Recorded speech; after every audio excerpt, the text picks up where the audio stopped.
This is VOA News. Via remote, I'm Marissa Melton. The AP and the PBS network have run an investigation on an allegedly brutal Russian general now in charge of the Ukraine campaign. AP correspondent Charles de Ledesma has more.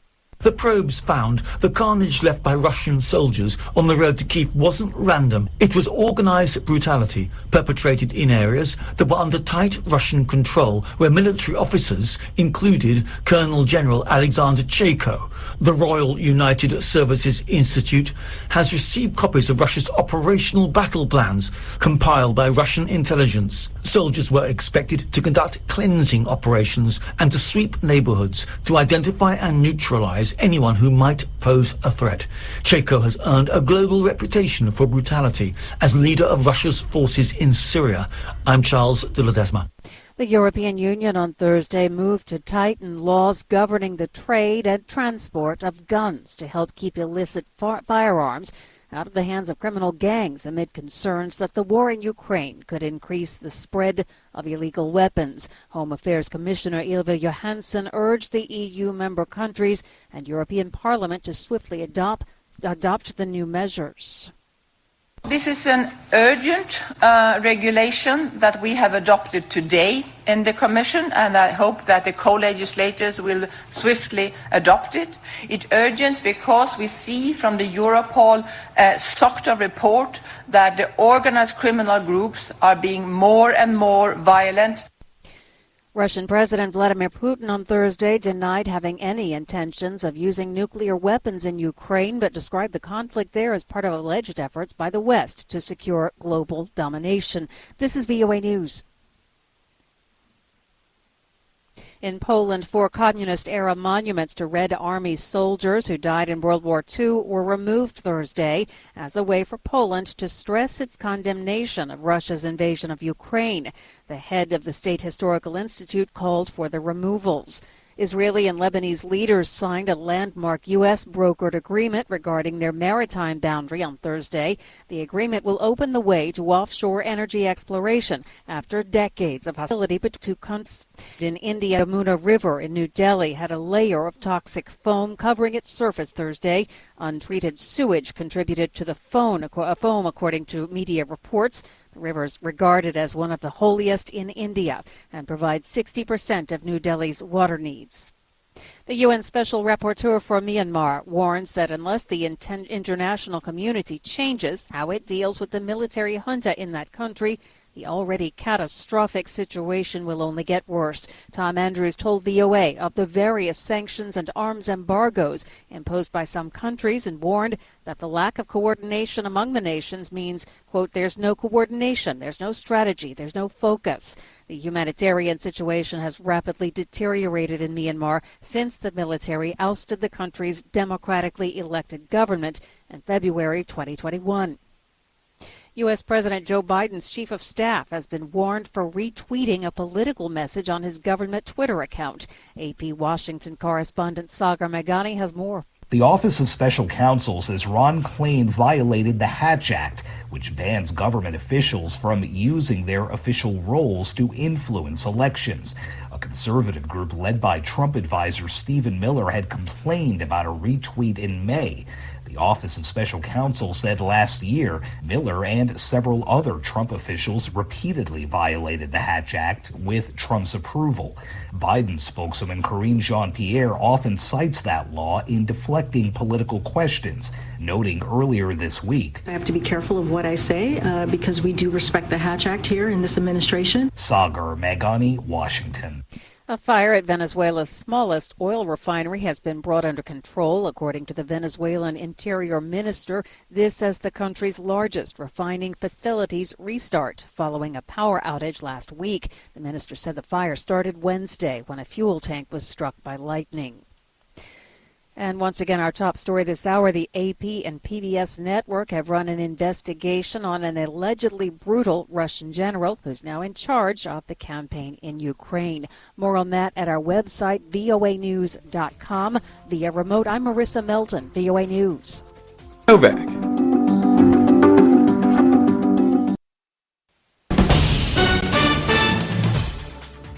This is VOA News. Via remote, I'm Marissa Melton. Ukraine's presidential office says at least 4 civilians have been killed and 10 others wounded by the latest Russian attacks. AP correspondent Charles de Ledesma has the story. The office says Russian troops again fired on several towns facing the Russia-occupied Zaporizhia nuclear power plant across the Dnieper River in Nikopol. The shelling damaged dozens of residential buildings and power lines, and elsewhere attacks cut power supplies to thousands of people. Meanwhile, in the neighbouring Luhansk region, the Ukrainian army is pressing its counter-offensive. Governor Serhiy Haidai saying there are lots of freshly mobilised Russians in the Luhansk region, but they're dying in droves. They only last for 2 weeks on average. I'm Charles de Ledesma. Canada's Prime Minister Justin Trudeau said Friday that his country will sell a government-backed 5-year bond to raise money for Ukraine and will also impose new sanctions on 35 Russian individuals, including executives of the state-owned energy company Gazprom. The suspect who attacked the husband of U.S. House Speaker Nancy Pelosi on Friday morning has been charged with attempted homicide, assault with a deadly weapon, and burglary, along with several other felonies. This according to San Francisco police. Paul Pelosi was attacked at home and severely beaten by an assailant with a hammer in the early morning hours of Friday. Police say both the 82-year-old Pelosi and the suspect have been hospitalized, and a spokesman said Pelosi is expected to make a full recovery. The British government said Friday it will call elections in Northern Ireland within 12 weeks after UK and local lawmakers failed to resolve a standoff over post-Brexit trade rules. Northern Ireland Secretary Chris Heaton-Harris confirmed the talks with the political parties of Northern Ireland had not yielded a breakthrough. This is VOA News. Renewed clashes between government soldiers and M23 rebels have forced more people from their homes in eastern Congo after fighting resumed early Friday, sending panic-stricken residents fleeing. The United Nations has said some 40,000 people have been displaced since hostilities between the two sides broke out October 20th. The M23 rebels were largely inactive for nearly a decade before they re-emerged last November. Congo's government has accused neighboring Rwanda of supporting the M23. That's an allegation that Rwanda's government has repeatedly denied. Pakistan's former Prime Minister Imran Khan and thousands of his supporters have started a long-promised march to the capital, Islamabad, to challenge his successor's government and demand early elections. Thousands of demonstrators, many on foot, left Lahore on Friday and are expected to arrive sometime next week in Islamabad. Khan was ousted in an April no-confidence vote in Parliament, which he claims was unlawful. An internal review by the Department of Homeland Security in the United States shows Department of Homeland Security officials under then-President Donald Trump compiled dossiers on people arrested in 2020 at Black Lives Matter protests in Portland, Oregon. AP correspondent Norman Hall has more.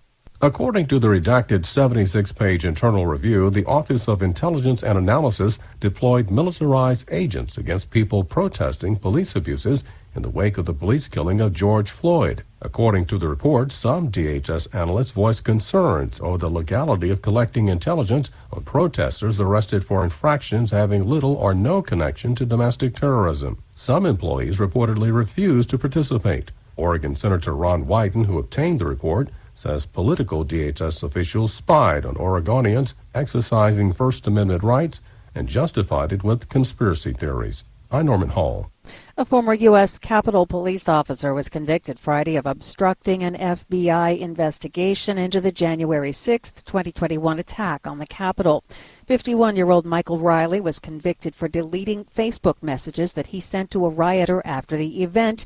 This, according to federal prosecutors. The obstruction of justice conviction carries a statutory maximum sentence of 20 years in prison, although federal sentencing guidelines typically call for less time behind bars.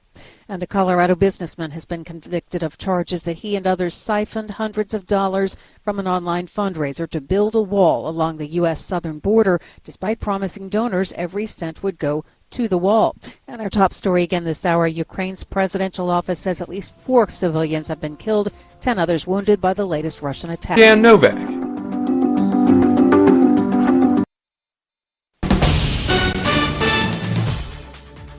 This is VOA News. Via remote, I'm Marissa Melton. Threats to U.S. lawmakers and their families are in the spotlight Saturday after Friday's attack on the husband of House Speaker Nancy Pelosi by a man who broke into the Pelosi's San Francisco home. Nancy Pelosi was in Washington, D.C. at the time, but 82-year-old Paul Pelosi suffered blunt force injuries in the attack and was hospitalized. At a campaign rally for Democrats in Maryland, House Majority Leader Steny Hoyer denounced the attack on the husband of Speaker Pelosi. Who would pit one another against one another, who would degrade our Constitution and our Declaration and our proposition that all men and women are created equal. That's House Majority Leader Steny Hoyer. The Russian Defense Ministry says Moscow has suspended its implementation of a UN-brokered grain export deal that has allowed more than 9 million tons of grain to be exported from Ukraine, lowering global food prices. The ministry cited the reason for its exit as an alleged Ukrainian drone attack against Russia's Black Sea Fleet ships anchored off the coast of occupied Crimea, which Russia says took place early on Saturday. The head of Iran's powerful Revolutionary Guards warned protesters that Saturday would be their last day of demonstrations in a sign that security forces intend to intensify their crackdown. Iranians have defied such warnings throughout the popular revolt, in which women have played a prominent role. 2 car bomb explosions at the Education Ministry in Somalia's capital, Mogadishu, have killed or wounded scores of people on Saturday, this according to police and the state news agency. From Washington, this is VOA News. The oldest prisoner to be held at Guantanamo Bay has been released and returned to his home country. AP correspondent Mimi Montgomery has the story. The Foreign Ministry in Islamabad and the U.S. Defense Department are confirming that 75-year-old Saifullah Paracha, a Pakistani national, was released and reunited with his family after spending more than 17 years in U.S. custody in Cuba. After being captured in 2003, Paracha was held at Guantanamo on suspicion of ties to Al-Qaeda, but was never charged with a crime. The notification of his release does not give a detailed reasoning for the decision, but it concludes that Paracha is not a continuing threat to the United States. I'm Mimi Montgomery.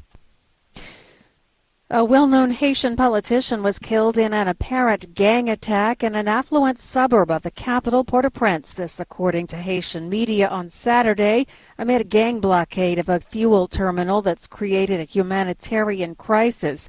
Eric Jean-Baptiste, the head of the rally of Progressive National Democrats, was returning to his home on Friday night when assailants riddled his car with bullets.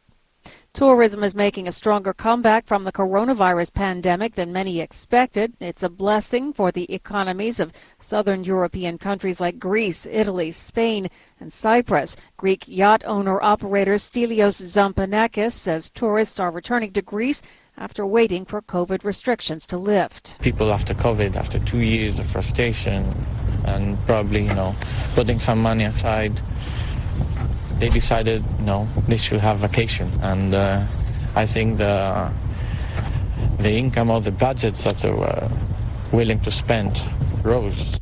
Some experts say this year's boom, however, will not prevent financial troubles next year when tourism-dependent countries may grapple with the cost of living crisis driven by inflation and high energy costs.